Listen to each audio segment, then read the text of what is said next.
Noong mga nakalipas na eleksyon, 2 araw po yung tinatawag na liquor ban. Yung pong pagbabawal sa pag-inom at pagbenta ng mga inuming nakalalasing. Pero ayon sa Metropolitan Manila Development Authority, dapat 65 araw ang liquor ban. At yan ay para maiwasan daw ang posibleng karahasan at aksidente na pwedeng idulot ng kalasingan. Pabor naman kaya dyan ang COMELEC. Nakatutok si Jam Sisante. Isang araw bago mag-eleksyon at mismong araw ng botohan, karaniwang ipinatutupad sa buong bansa ang liquor ban o ang pagbabawal sa pagbebenta at pag-inom ng alkohol.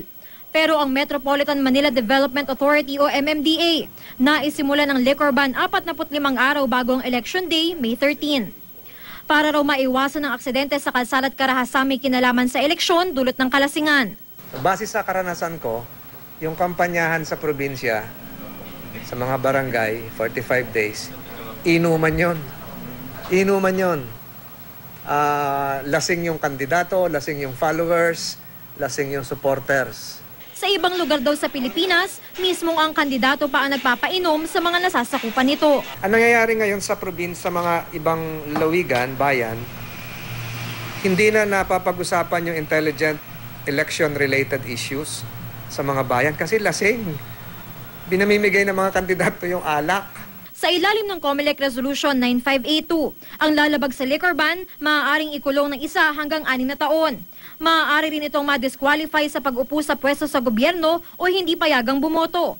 Ang natatanging pwedeng hindi masakop ng 2 araw na liquor ban, mga hotel at iba pang establishment na na-certify ng Department of Tourism bilang tourist-oriented o madalas tangkilikin ng mga dayuhang turista at mga dayuhang turista na umiinom ng alak sa loob ng exempted establishments. Bukas daw ihahain ng MMDA ang kanilang petisyon para sa extended liquor ban sa panahon ng eleksyon. Titignan naman daw ng COMELEC kung maisasama nila ito sa kanilang mga pag-uusapan sa kanilang en-banc session bukas.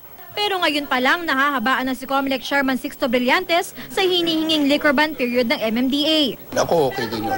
Pero baka 45 days masyado malayo naman.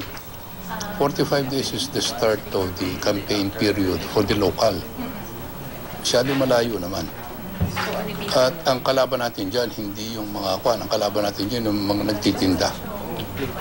Magre-reklamo yan. Pinag-aaralan din daw ng COMELEC ang batas para malaman kung may kapangyarihan silang pahabain ang liquor ban. Sa gun ban na sinimula noong araw ng Linggo, kasama na rin daw sa exemptions ang mga hukom at piskalya basta mag-apply o ipaalam nila sa COMELEC kung magdadala sila ng baril. Nauna nang inanunsyo ng COMELEC na hindi sakop ng gun ban ng Pangulo at Vice Presidente. Jam Sisante, Nakatutok, 24 Oras.